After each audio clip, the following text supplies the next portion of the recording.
Castro, médico asistente del Hospital María Auxiliadora, y tengo a bien explicarles un poco acerca de las cardiopatías congénitas de tipo cianóticas principalmente. La revisión va a ser un poco más corta de lo que proponía, porque he revisado que la otra Velasco les ha hablado ya de los patrones vasculares que estaban también estipulados dentro del ítem. Sin embargo, lo vamos a pasar un poco más rápido porque ya ha sido explicado. Y dentro de lo que se va a revisar, vamos a hablar un poco de lo que son las cardiopatías, algunas generalidades de tipo imagenológicas, los tipos de cardiopatías según el patrón vascular, y finalmente vamos a hablar sobre las cardiopatías de tipo cianóticas. Las cardiopatías congénitas se definen como una anormalidad en la estructura y o la función del corazón en el recién nacido que se establece durante la gestación. En general, estas modificaciones o mutaciones se producen entre las semanas 8 y 10 intrauterinas por factores que alteran el desarrollo biológico, que pueden ser por causas ambientales, por ejemplo, el uso del cigarrillo, o también el uso de algunas drogas, como por ejemplo sales de litio o talidomida, pueden condicionar que haya una alteración en la formación o en la conformación del sistema cardiovascular. Y además, las características de tipo genéticas, por ejemplo, las cardiopatías están muy asociadas a grandes síndromes como el síndrome de Down, la trisomía 13, también Marfan o Turner.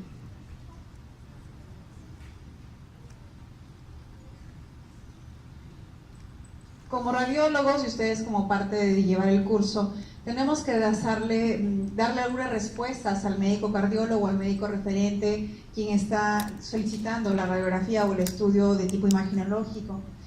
Lo que el cardiólogo espera saber es básicamente que le contestemos si el paciente está en uno de estos tres grupos, que puede ser un paciente que ya tenga una revisión periódica con un diagnóstico establecido y que solamente venga a un control de un chequeo que puede ser semestral o anual según su estadio clínico, que pueden ser pacientes que ya estén diagnosticados pero que estén hospitalizados o tengan alguna complicación, que puede ser una neumonía o puede ser algún factor desencadenante, como por ejemplo una diabetes o una hipertensión arterial asociada. Y finalmente el grupo de pacientes que no tienen diagnóstico pero tienen una alta sospecha clínica de padecer algún tipo de cardiopatía. Las cardiopatías congénitas más o menos se presentan en el 1% de los recién nacidos vivos. La etiología es multifactorial, como les mencionaba, pueden haber factores tanto genéticos como factores ambientales, dentro de los que destacan también como parte de condición per se de la paciente, sobre todo de la mamá, la diabetes materna durante la gestación también es un factor de riesgo, así como algunas enfermedades sistémicas como el lupus eritematoso. Las cardiopatías son algo más frecuentes en varones, excepto algunas, como por ejemplo la comunicación intraauricular o el PCA, que es la persistencia del conducto arterioso, que tienen un poco más de prevalencia en las mujeres. El 5% de los niños con cardiopatía congénita son portadores de alguna anomalía cromosómica, como les había manifestado, tienen alguna asociación con lo que es el síndrome de Down o el síndrome 13, también la trisomía 13, también están relacionados con el síndrome de Marfan y Turner. Para que quede claro un poco de cómo hablamos o cuando hablamos de una cardiomegalia o una deformidad en el corazón, es importante que ustedes reconozcan la silueta cardiovascular en una radiografía. Para eso tengo una imagen que está reportada tanto en lo que es un esquema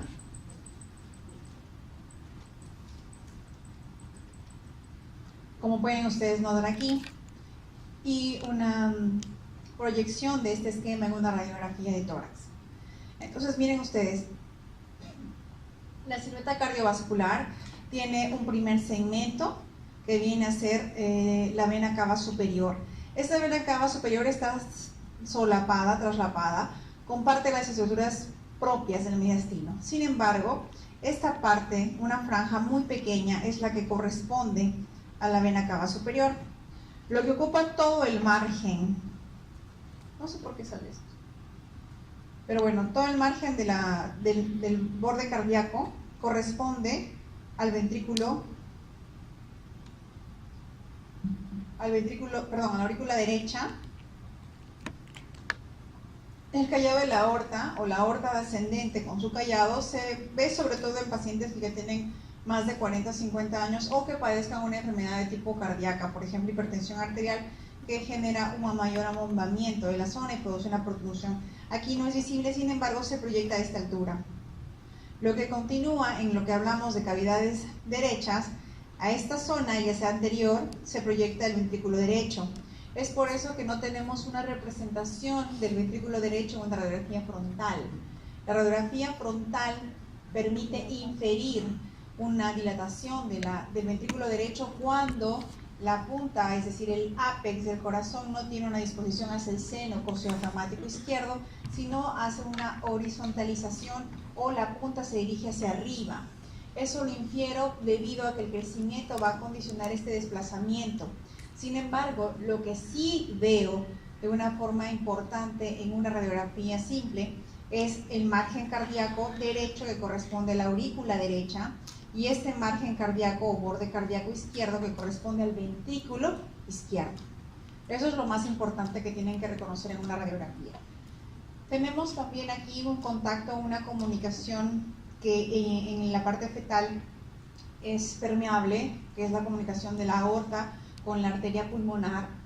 La persistencia de esta comunicación viene a ser la persistencia justamente del ducto aortopulmonar. Tenemos aquí también parte de lo que es la aurícula del lado derecho, que es muy leve, muy tenue, casi no tiene un abombamiento. Sin embargo, cuando hay un crecimiento de la aurícula izquierda sí se nota. Y finalmente, en lo que son las cámaras del lado izquierdo, tenemos la siguiente representación. Aquí tenemos la aurícula izquierda, que está un poco posterior, por eso que no tiene una representación importante, está solo punteada por esa razón. Sin embargo, cuando hay un crecimiento a este nivel, vamos a ver aquí una prominencia, ¿de acuerdo? Y finalmente, como ustedes ya lo habíamos mencionado, este margen que corresponde al borde cardíaco izquierdo corresponde al ventrículo izquierdo. Entonces, no olvidar de todo esto, de toda esta parte que hemos mencionado, lo más importante es que en esta zona del margen derecho corresponde a la aurícula derecha y el margen izquierdo del corazón en una placa frontal corresponde al ventrículo izquierdo. Cuando vemos o observamos una radiografía lateral, sea derecha o izquierda, también tenemos que conocer algunos segmentos. Primero, como ya lo mencionaba en su parte práctica, todo lo que está por detrás del esternón corresponde a un proceso, a una parte del parénquima pulmonar y debe ser totalmente aireado, debe ser radiotransparente y corresponde al espacio retroesternal. Igual forma, detrás de la silueta cardíaca, en el espacio que está prevertebral, retrocardíaco, el espacio retrocardíaco per se, corresponde también a parénquima pulmonar libre, que también debe tener una radiotransparencia normal. Sin embargo, cuando hay un agrandamiento, por ejemplo, del ventrículo derecho, vamos a ver una disminución en esta transparencia debido al crecimiento de este ventrículo. De igual forma, la aurícula derecha también se puede ver aquí un crecimiento si es que fuera afectada. En una lateral, si es que el crecimiento es posterior y hacia abajo, entonces hablamos de un crecimiento del ventrículo izquierdo. Y si es un crecimiento posterior y superior, hablamos de un crecimiento de la aurícula izquierda. Aquí tenemos básicamente igual un reporte más esquemático de tanto lo que es el ventrículo derecho e izquierdo. Y para mencionar también que el borde cardíaco anterior solo muestra el ventrículo derecho y la raíz del tronco de la arteria pulmonar, así como de la aurícula derecha. La aurícula izquierda, cuando está también muy prominente y tenemos el uso de un estudio contrastado, donde le hemos dado un contraste varitado al paciente vía oral, vamos a ver que el esófago, que es una cavidad virtual tubular, cuando se llena con el contraste y tenemos un crecimiento de la aurícula izquierda, vamos a ver cómo levanta o abomba, desplaza el esófago debido al crecimiento auricular. Básicamente eso es un resumen de lo anterior, donde podemos ver la vena cava superior, podemos ver en el margen de la silueta cardiovascular la arteria la aurícula derecha, solo en el margen, en el ventrículo izquierdo, en el margen izquierdo, la aurícula izquierda que no tiene una prominencia de forma normal, sino es un borde liso. Y luego finalmente tenemos el receso aortopulmonar que corresponde a un rezago embrionario. Sin embargo, cuando el paciente ya tiene una edad mayor de 45 más o menos, ya podemos visualizar el arco aórtico. El pedículo vascular que corresponde al hilio pulmonar, tanto derecho como izquierdo, tienen que recordar que el hilio izquierdo es un poquito más alto que el derecho, debido a que el bronquio sale de forma horizontal en el lado izquierdo y la arteria pulmonar izquierda le hace un cabalgamiento. Ese cabalgamiento termina generando que haya un incremento o esté más alto el hilio pulmonar de este lado, el lado izquierdo. Eso es importante recordar porque nos van a permitir también determinar si hay un desplazamiento del hilio. En una radiografía lateral vamos a ver lo mismo. Como ya les mencioné, el espacio retroesternal, que es un espacio aireado, el espacio retrocardíaco. Tenemos por delante el ventrículo derecho, por detrás y abajo el ventrículo izquierdo, y atrás y arriba la aurícula izquierda. Tenemos los bronquios, tanto el derecho como el izquierdo. Tenemos la aorta, la arteria pulmonar del lado derecho y la arteria pulmonar del lado izquierdo. La tráquea, que se ve como un tubo, algunos le llaman el signo de la admiración cuando podemos ver la tráquea y el punto, a forma de punto, la disposición axial del bronquio del lado derecho. Ya les he mencionado lo que es el índice cardiotorácico, pero solo para resumir, que es importante conocer el tamaño promedio en los diferentes grupos etarios para tener una idea si es que el corazón tiene algún crecimiento o no. Obviamente luego de haber revisado que la técnica de adquisición de la radiografía de tórax haya sido la más idónea. Para medir el índice cardiotorácico, como ya lo conocen, hay que trazar una línea imaginaria que pase por las apófisis espinosas de las arterias de los cuerpos vertebrales y luego trazamos a una equidistancia desde el margen, desde este centro hacia el margen más externo del borde lateral derecho y lo mismo en el borde lateral izquierdo. La sumatoria de A más B dan la silueta cardíaca. Finalmente luego tomamos la medida del margen más externo de la caja torácica al otro margen y corresponde a la tercera medida. La suma del corazón entre la silueta o el diámetro torácico va a dar el índice cardiotorácico. Hay que recordar que en los pediátricos tenemos que más o menos hasta las 48 semanas de vida podemos tener un índice cardiotorácico de hasta 0.65 y eso es normal en el neonato. Entre 1 y 2 años de vida este mismo rango es hasta 0.65. Sin embargo, de 2 a 3 años es de 0.5 a 0.55 y de 3 a 4 años debe estar entre 0.49 a 0.50. En los adultos no debe ser mayor a 0.50 porque si ya es mayor estamos hablando ya de una cardiomegalia. Una forma esquemática de poder visualizar la representación tanto de la medida en A y B sobre en este caso C, que es la medida para obtener el índice cardiotorácico. Bueno, los patrones, como ya lo he revisado la otra Velasco, lo vamos a pasar brevemente. Tenemos algunos patrones que permiten visualizar cómo alguna cardiopatía o algún mal funcionamiento en la parte cardiovascular condiciona una disposición distinta de los vasos o de la circulación a nivel arterial y pulmonar. Ustedes deben conocer que cuando tenemos una radiografía de tórax de forma normal, lo habitual, como está aquí mencionado en la primera figura, lo habitual es que los vasos que van hacia la base del pulmón sean más gruesos, sean más largos. En cambio, los que van hacia la superficie, esto es por un tema de gravedad, porque cuando el paciente está de pie, normalmente en la sangre se acumula o hace más dilatación en la parte inferior, a nivel de la base. En cambio, en la parte cefálica, o sea, la parte más superior del ápice pulmonar, los vasos son más delgados y aparentemente menos vascularizados. Cuando tenemos un cortocircuito, es decir, un shunt de izquierda a derecha, es decir, una comunicación que conlleve a una comunicación del lado izquierdo al derecho, lo que vamos a ver es un incremento del flujo y vamos a ver cómo los vasos tienen un calibre muy similar tanto en la parte superior como en la parte inferior. Sin embargo, cuando hay una hipertensión arterial, lo que ocurre es una disminución del calibre de ambas partes, tanto en la parte superior o en la parte inferior. Cuando hay una hipertensión venocapilar se invierte, es decir, la parte más superior está mucho más vascularizada o tiene un engrosamiento de los vasos, a diferencia de la parte inferior donde está mucho más disminuido, debido a la hipertensión venocapilar.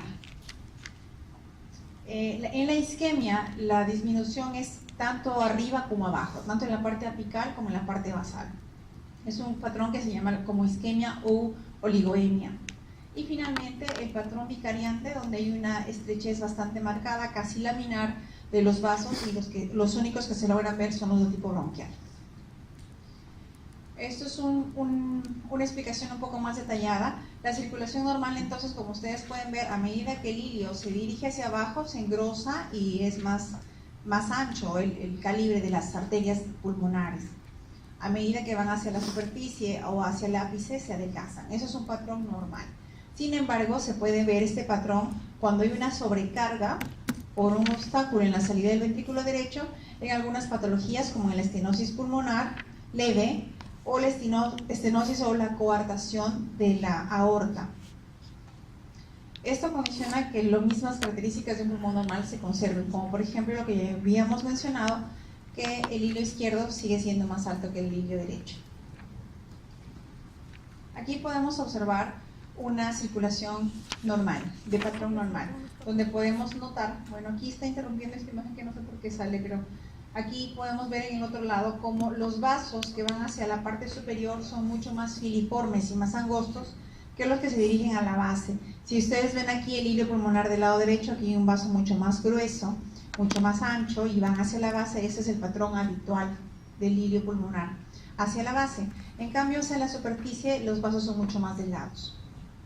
Cuando tenemos un patrón aumentado, como ocurre en las cardiopatías de tipo cianóticas, que son las que vamos a revisar, el flujo es aumentado, que significa que la disposición de los vasos hacia la base pulmonar es del mismo calibre o de forma muy similar hacia la parte superior.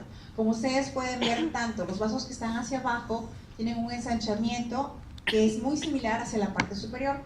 Esta distribución vascular simétrica por un incremento del flujo vascular produce el patrón de Shunt, que es del cortocircuito de izquierda a derecha, y clásicamente en lo que son la comunicación interauricular, la persistencia del conducto arterioso, la comunicación interventricular y también el drenaje anómalo venoso de las venas pulmonares. Aquí podemos observar cómo en este paciente pediátrico que está haciendo una complicación con una comunicación interventricular, en la que además está logrando tener un poco de edema pulmonar, podemos ver cómo los vasos están engrosados tanto en la parte basal como en la parte superior, tanto en la parte derecha como en la parte izquierda. Como pueden notar aquí, tenemos un engrosamiento de todos los vasos. Cuando este patrón incrementa y los pacientes no tienen un buen pronóstico o están yendo a menos, pueden condicionar también un distrés respiratorio, en el cual se caracteriza por un edema agudo de pulmón, que es tan masivo que ni siquiera podemos ver las alas de mariposa, que son muy características en esta patología, ¿no? Sin embargo, presenta además este paciente, además de la comunicación interventricular, un drenaje venoso anómalo que condiciona un comportamiento de patrón aumentado y además incrementa el riesgo de hacer distrés respiratorio, sobre todo en pacientes pediátricos. Cuando hablamos del tercer patrón, que corresponde a una hipertensión arterial, esto corresponde a un engrosamiento de los vasos centrales. Sin embargo, los vasos periféricos se amputan o disminuyen tanto de calibre que no son visibles. Este patrón se conoce como la imagen en árbol podado, porque es como si hubiéramos cortado las ramitas de un árbol. Y esto va también a algunos shunts de tipo izquierda a derecha. Por ejemplo, en este caso, en una cardiopatía de tipo interventricular, que es incipiente y que está condicionado por un paciente que está estable. Entonces ustedes pueden ver como hay aquí como una amputación, no hay una continuidad de los vasos tanto en el lado derecho como en el lado izquierdo. Tenemos un siguiente patrón, que es de hipertensión venocapilar, donde tenemos ahora sí una inversión del flujo. Es decir, la parte superior o la parte apical, que normalmente está disminuida de calibre, aquí la tenemos de forma aumentada y en la parte basal está disminuida. Esto se debe a que hay una redistribución o una cefalización del flujo, es decir, que el flujo se va hacia la cabeza. Esto justamente por un proceso venocapilar de tipo obstructivo, que es muy característico de la insuficiencia cardíaca congestiva, que va a dar también una visualización de líneas de B de Kerley. Por eso que tenemos aquí una representación de unas líneas horizontales muy cortitas que se dibujan de forma perpendicular hacia la pleura. Esta imagen, que tiene la parte más incrementada, más aumentada en la parte superior, tiene también una representación imaginológica como un signo que se llama el signo de las astas de ciervo, que también corresponde a una distribución de tipo cefalización en este tipo de pacientes. Aquí podemos ver cómo hay un ensanchamiento o un engrosamiento de los vasos a nivel superior. Esta cefalización de flujo tenemos que pensar en todo paciente que tenga una insuficiencia cardíaca, muy probablemente de tipo por hipertensión arterial. El penúltimo patrón corresponde al patrón de isquemia, que es una disminución generalizada, tanto en la parte basal como en la parte apical. Ha disminuido de forma considerable el calibre de los vasos. Y esto se debe a que hay un proceso de isquemia o de oligoemia, que puede ser considerado con los patrones de estenosis o de atresia pulmonar. Aquí, por ejemplo, podemos ver cómo tenemos un paciente que tiene la silueta cardíaca bastante uniforme, sin embargo, yo veo una disminución marcada del flujo vascular iliar e iliopulmonar, que no es la misma, es muy chiquitita, es muy escasa. Y además se asocia una cardiomegalia leve con un arco pulmonar excavado, con una concavidad, un levantamiento de la punta. Miren cómo esta punta está un poco horizontalizada y hacia arriba porque hay una cardiomegalia expresa del ventrículo derecho, es decir, un crecimiento del ventrículo derecho que no deja que la punta del ápex vaya con la caída normal hacia el seno costolepragmático izquierdo, sino que horizontaliza la punta. Y obviamente todo este patrón corresponde a una oligoemia pulmonar debido a una isquemia. Finalmente, el patrón vicariante, que es una distribución, en este caso en el lado pulmonar izquierdo. Recuerden que siempre que hablamos de una imagen, sea ecografía, resonancia, tomografía, radiografía, lo que fuera, toda la parte de este lado siempre es derecha y todo lo que describamos del lado izquierdo siempre es esta zona. Entonces, derecho aquí, izquierdo hablando radiológicamente.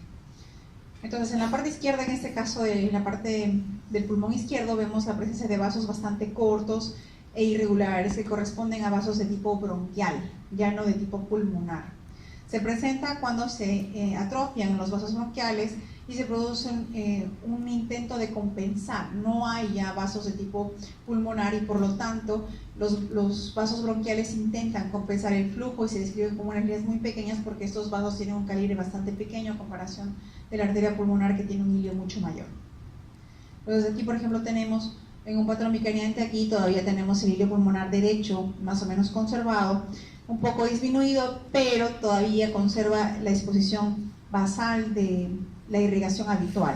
Sin embargo, aquí yo no veo el hilio pulmonar izquierdo y en su reemplazo veo unas imágenes lineales de una distribución un poco irregular que corresponderían al patrón vascular tipo bronquial.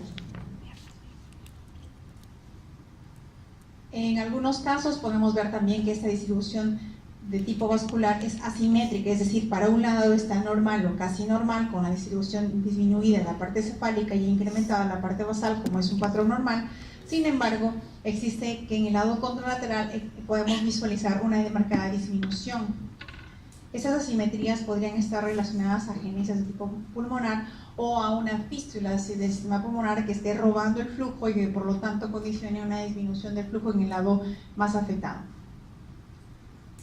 Aquí, por ejemplo, podemos notar claramente cómo tenemos un patrón asimétrico en el que el lado derecho conserva su patrón vascular habitual. Sin embargo, en el lado izquierdo yo veo prácticamente una amputación o una leve distribución muy corta, muy delgada del lado contralateral, que en este lado es el izquierdo. Cuando tenemos la sospecha de una enfermedad cardíaca, sobre todo cuando hablamos de una cardiopatía congénita, tenemos varias formas de diagnóstico que nos pueden ayudar a comprobar este tipo de patología. Lo que está en la mano, por ser de fácil acceso y de menor costo, es la radiografía de tórax. Le sigue la ecografía cardíaca o la ecocardiografía, porque es un examen también inocuo, que es repetible, pero sin embargo existen menos personas capacitadas para hacer este tipo de examen.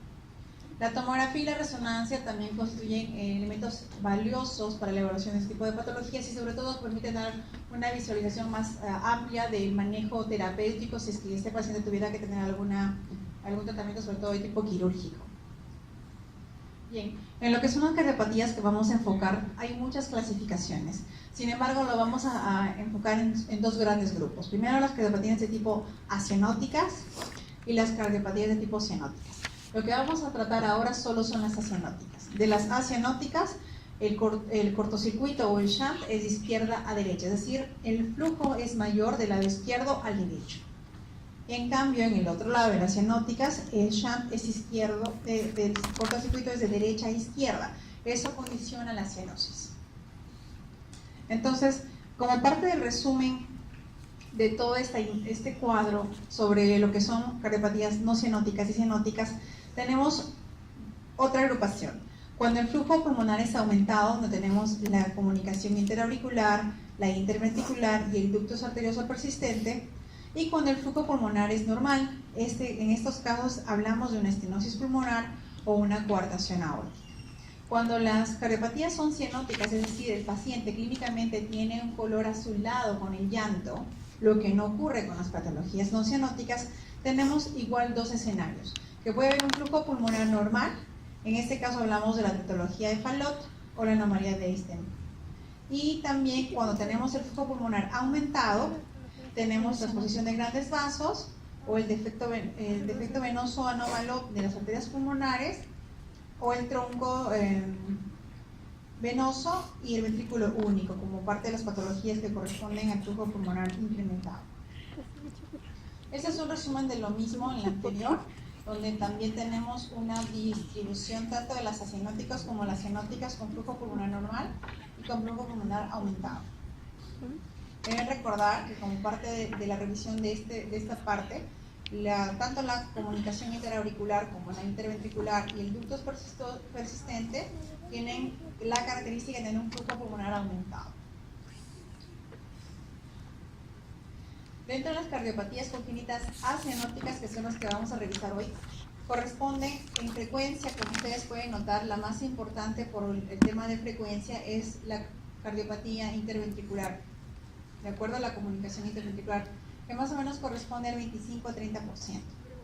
Le sigue la interventricular y también en un porcentaje aproximado de la similar con el ducto persistente. Bien, entonces para hablar de lo que es una comunicación interventricular, como ustedes recordarán, la anatomía cardíaca normal, tenemos, ¿verdad?, la aurícula derecha, el ventrículo derecho, la arteria pulmonar, la aurícula izquierda, el ventrículo izquierdo, la arteria aorta. Y finalmente a la aurícula izquierda están llegando las venas pulmonares, que a pesar de ser venas, tienen un componente sanguíneo de sangre oxigenada. ¿De acuerdo?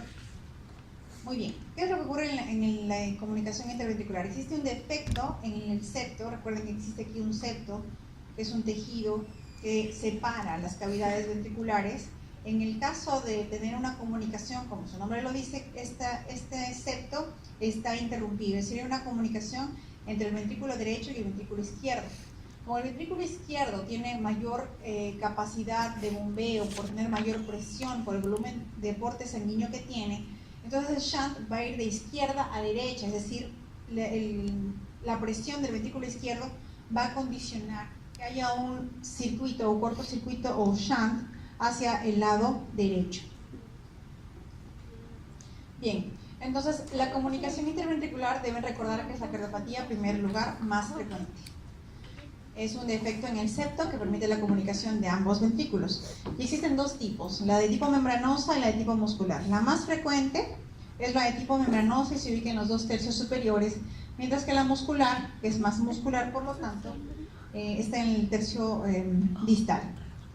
Aquí tenemos un paciente que tiene justamente una comunicación interventricular donde le podemos ver una cardiomegalia, es decir, un incremento del volumen cardíaco, Y además, unas características que vamos a señalar a continuación, eso sí es pregunta de examen.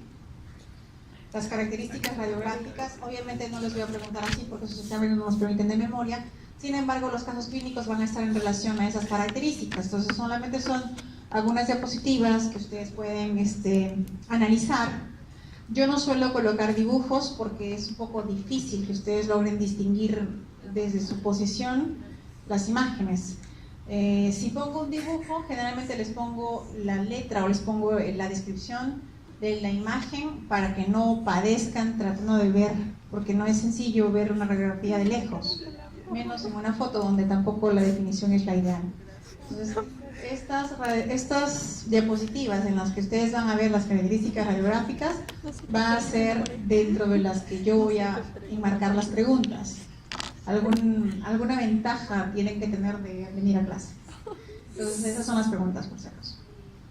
Bien, entonces en la comunicación interventricular tenemos lo siguiente. Primero, hay un incremento de la silueta cardíaca, es decir, una cardiomegalia. Hay un abombamiento del arco pulmonar, es decir, del tronco pulmonar izquierdo. Como ustedes pueden ver aquí, en las radiografías normales esto era liso o una imagen casi cóncava. Sin embargo, hay una prominencia que corresponde a un abombamiento del arco pulmonar. El crecimiento del ventrículo izquierdo, que es bastante claro, miren cómo el ápex se mete al seno postdiafragmático. Esto corresponde en un trasfondo de cardiomegalia, que el compromiso mayor es del ventrículo izquierdo. Entonces, las características que tenemos que recordar en un paciente que tenga una comunicación interventricular es cardiomegalia, un crecimiento, sobre todo es un crecimiento del ventrículo izquierdo. Otra cosa importantísima es el flujo pulmonar aumentado, que es el patrón que ya lo hemos revisado bastantes veces, el patrón vascular incrementado.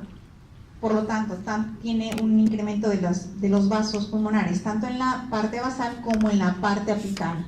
Eso corresponde a un patrón aumentado. Y finalmente el abombamiento del arco pulmonar. Esas son las características de todos los casos clínicos que correspondan a la comunicación interventricular. Finalmente tenemos un estudio ecográfico en el que podemos visualizar claramente una separación, una división, un hueco entre lo que es la comunicación del ventrículo izquierdo y el ventrículo derecho, que no debería estar. Aquí tenemos el septo, que normalmente debería ir hasta aquí, es decir, hasta la continuidad con el septo o el tabique interauricular. Y como ya habíamos mencionado, los 2/3 superiores que corresponden a la clasificación de lipomembranosa es la más comprometida.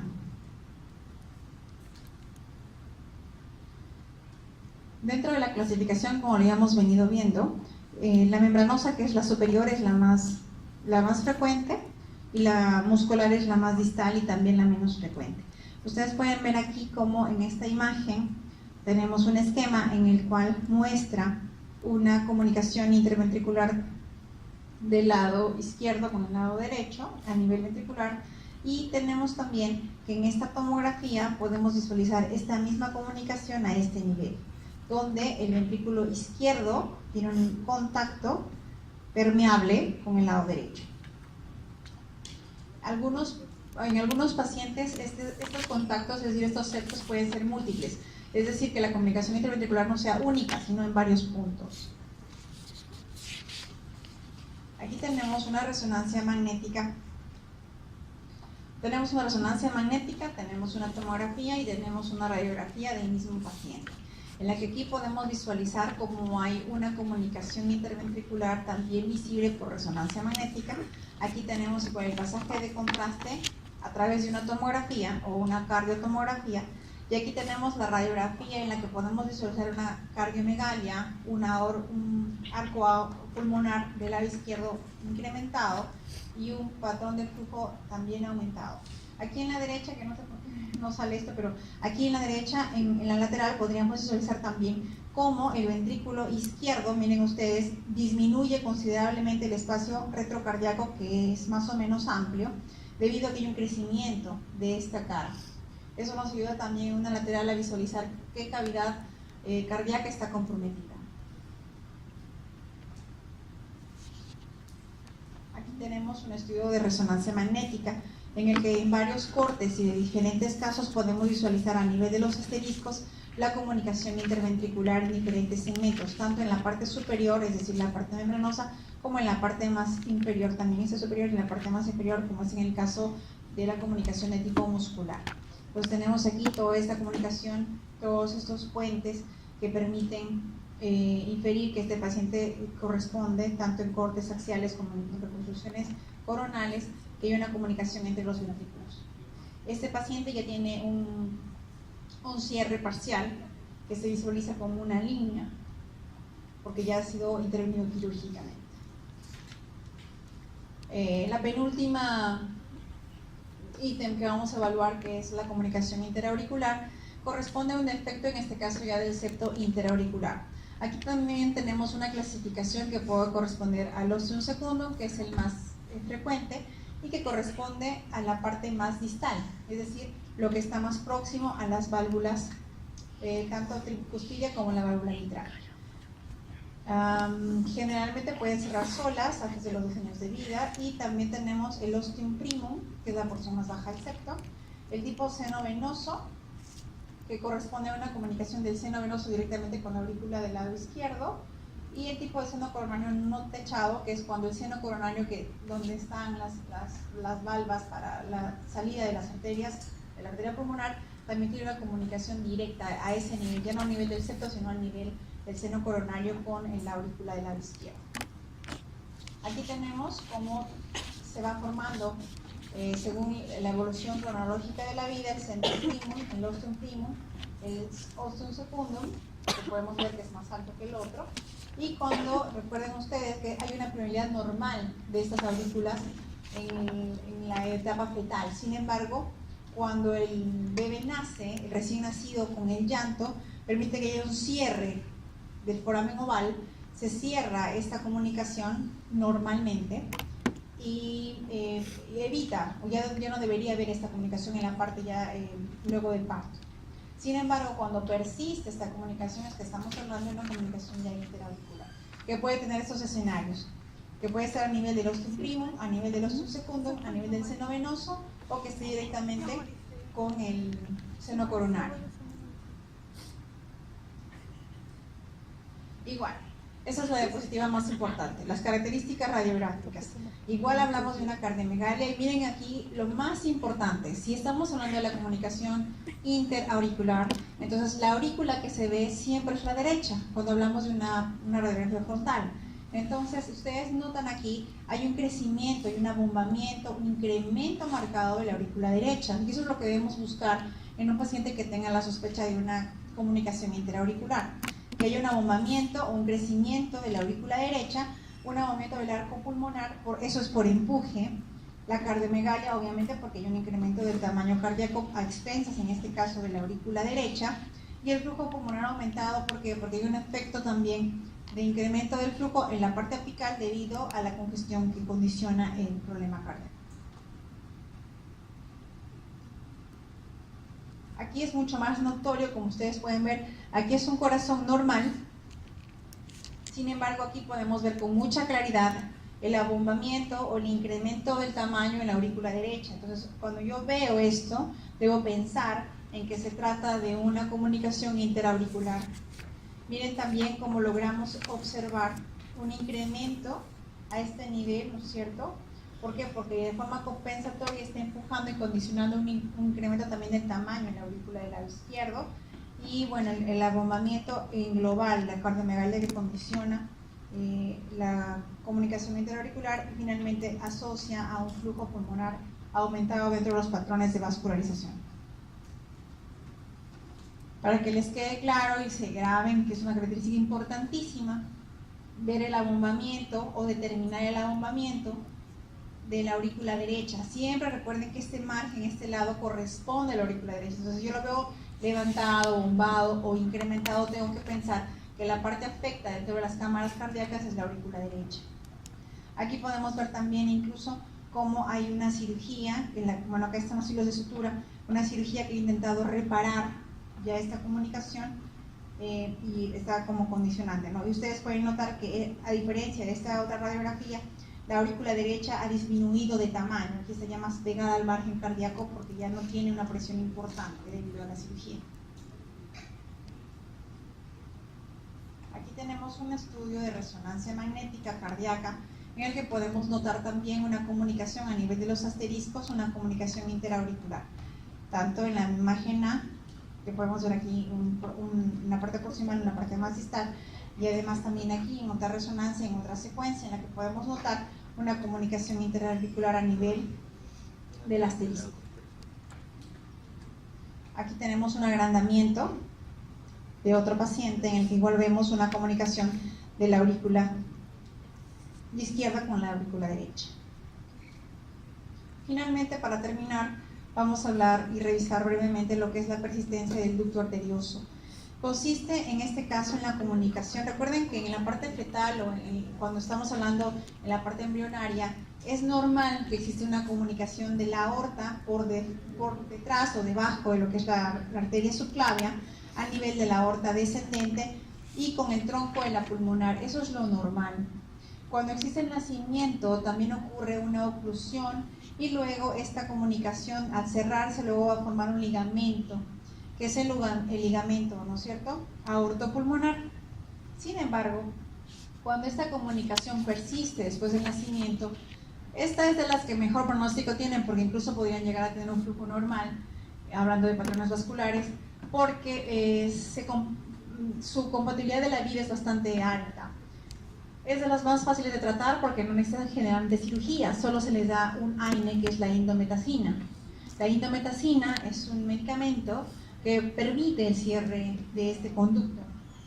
Cuando ya la indometacina no funciona, entonces es que ya van a cirugía.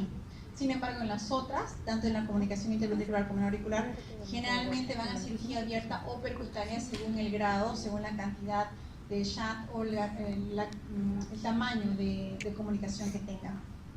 Bien, entonces en lo que respecta a la presencia del ducto arterioso, generalmente, como les había mencionado, es una comunicación que está a nivel de la aorta descendente, después de la arteria subclavia, y corresponde a una persistencia de esta comunicación que puede estar también asociada a una lesión de tipo cardiopatía congénita de otro tipo, ¿no? Puede ser un hallazgo aislado en el adulto porque tiene una compatibilidad bastante alta con la vida, entonces generalmente incluso la sintomatología no es en el niño, sino ya en la edad adulta. Bueno, corresponde al 10% de las cardiopatías congénitas. Presenta a veces una vía normal de flujo de sangre, es decir, no hay un patrón aumentado. Sin embargo, cuando sí existe una exacerbación, sobre todo por problemas cardiorrespiratorios, podrían tener un patrón de flujo aumentado, como en el caso de las cardiopatías, tanto interventricular como la comunicación interauricular. Esto sí tienen que recordarlo, porque también es pregunta examen. Existe un factor de riesgo para los pacientes que son prematuros y que han nacido o tienen el problema de la membrana hialina. Recuerden que cuando el bebé nace muy chiquito, no le da tiempo a la maduración pulmonar y por lo tanto el surfactante que se produce con los neumocitos tipo 2, que es una sustancia tensoactiva que baña la parte interna del alveolo y que cuando el paciente respira ya fuera del vientre de la madre, va a impedir que los alveolos luego de respirar colapsen. Cuando no existe una cantidad de surfactante importante debido a que no ha habido una producción habitual por prematura edad, entonces estos pacientes pueden colapsar sus pulmones y generan una radiopacidad de todo el pulmón. Eso es un síndrome de membrana hialina, que corresponde también a un tipo de telectasia pasiva.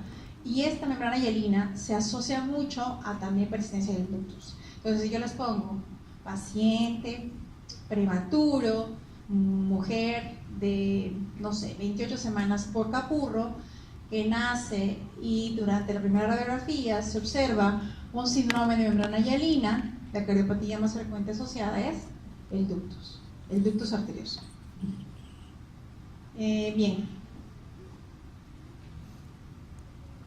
También hay que recordar que cuando la paciente está expuesta, si la madre está expuesta a algunos fenómenos infecciosos, como en el caso de la rubiola, sobre todo en el primer trimestre, también condiciona una predisposición, en este caso por un mecanismo viral, de que hubiera una posibilidad de que el ducto no se cierre. Entonces, igual, si yo les pongo, ¿no?, paciente recién nacido, prematuro o no prematuro, cuya madre tuvo contacto o tuvo contagio con rubiola la posibilidad de que tenga, lo más frecuente es que tenga un ductus persistente.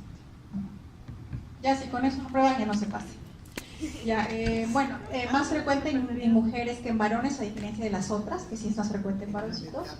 Y lo que vemos es lo siguiente. Si el ductus es muy pequeño y el paciente ya es adulto, significa que la comunicación es muy pequeña. Y si es muy pequeña, generalmente la representación radiológica no es importante, por lo tanto la radiografía de tórax podría ser normal. En estos pacientes presentan alguna sintomatología cuando hay una exacerbación. ¿Por qué? Porque de repente empiezan a hacer una hipertensión arterial o porque de repente empiezan a tener actividades nocivas como fumar o alguna condición extra que van a condicionar que su flujo cardíaco sea mayor y por lo tanto recién allí tengan algún tipo de disnea o dificultad que condicione una alteración sintomatológica que no tenían antes. Sin embargo, cuando sí existe una representación lo que vamos a ver es lo mismo que en todas, ¿no? Una cardiomegalia, en este caso a expensas de las cavidades izquierdas, como en el caso de la comunicación interventricular. ¿Cuál es la diferencia?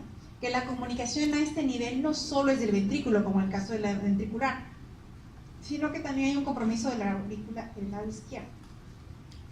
Eso va a condicionar que ustedes miren aquí, la aurícula derecha se ve bien, se ve normal. El ventrículo izquierdo se ve más en punta, el ápex está más caído, eso debe llevarme a pensar de que podría existir una cardiopatía. ¿Y qué más? Lo más importante, miren ustedes aquí hay un abombamiento, recuerden que en la radiografía normal del tórax, aquí o está excavado de forma normal o la línea es muy derecha, muy recta. ¿Por qué? Porque la aurícula izquierda casi no se representa en una radiografía frontal. Se representa cuando está crecida, como en este caso. Aquí podemos visualizar cómo persiste la comunicación de la aorta con el tronco pulmonar y como les había mencionado, podría estar muy asociada al síndrome de distrés respiratorio del recién nacido, generalmente asociado a membrana hialina, y podría condicionar también un problema pulmonar primario si es que no se trata a tiempo. Si yo tengo un paciente prematuro con membrana hialina, madre o no con rubiola, pero que tenga membrana hialina, tienen que pensar siempre en el ducto. Ya está, las preguntas del examen en realidad. Características radiográficas, cardiomegalia, en todo se cardiomegalia porque es una cardiopatía, pero aquí va la diferencia.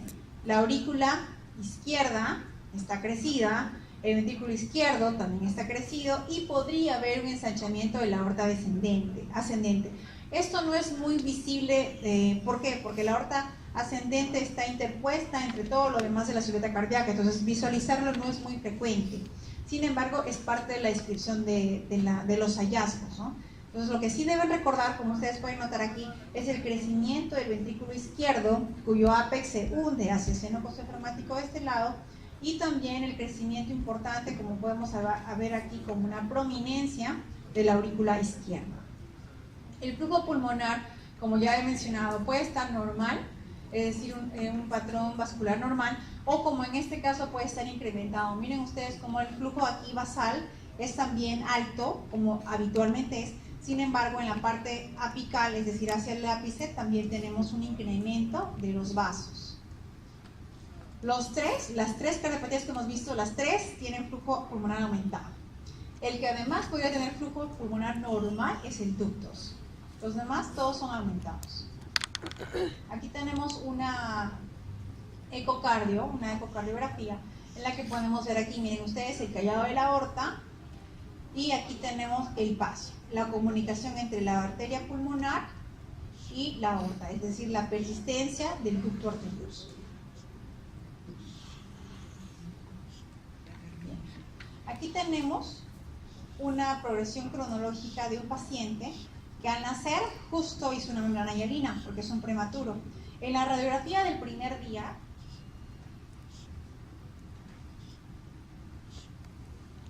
se muestran algunas deficiencias de surfactante que en el día 22, es decir, luego de su nacimiento, podemos ver cómo hay una opacificación homogénea de todo el pulmón, tanto en la parte derecha como en la parte izquierda.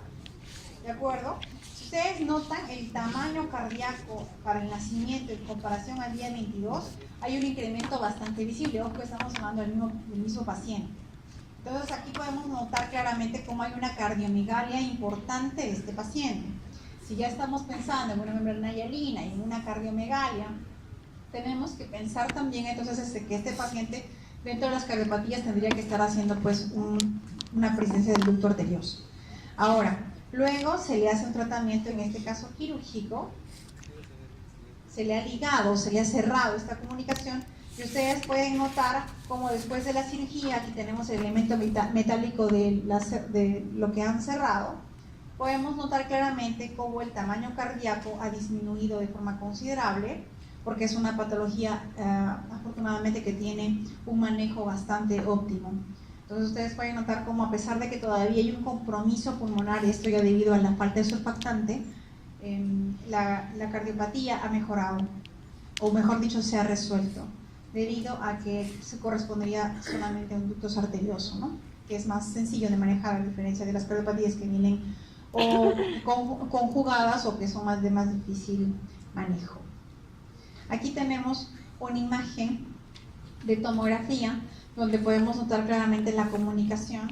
Aquí es una reconstrucción de tipo coronal, sagital, en la que podemos notar, miren ustedes, el tronco brachiocefálico, la arteria carótida izquierda, la arteria subclavia, la aorta descendente, y aquí tenemos la comunicación. Esto debe estar cerrado, y aquí tenemos la comunicación de la aorta descendente con la arteria pulmonar. Es decir, a esto correspondería la persistencia del ductus arterioso. De igual forma, aquí tenemos la misma representación en la presencia del ducto arterioso y aquí tenemos una imagen de resonancia magnética en la que podemos ver este ducto es mucho más delgado, mucho más pequeño, pero sigue siendo una representación de la aorta descendente en comunicación con la arteria pulmonar.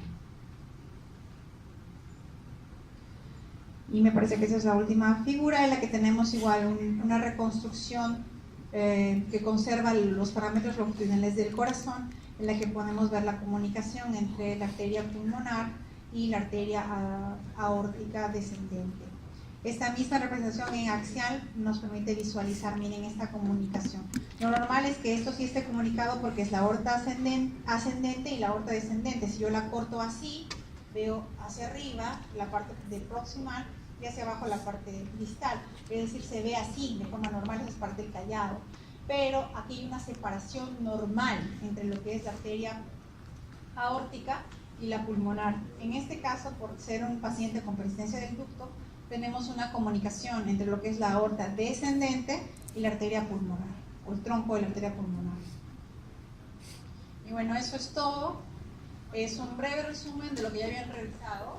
Y si tienen alguna pregunta, si no, la clase se queda aquí. No he subido la clase porque cuando he grabado el sonido he tenido una desconfiguración que lo voy a arreglar hoy y mañana o pasado máximo está ya en su drive para que lo puedan revisar. Obviamente esta presentación es más larga, la otra es más cortita y bueno, solo para mencionarles eso, que está pendiente su clase. ¿Alguna pregunta?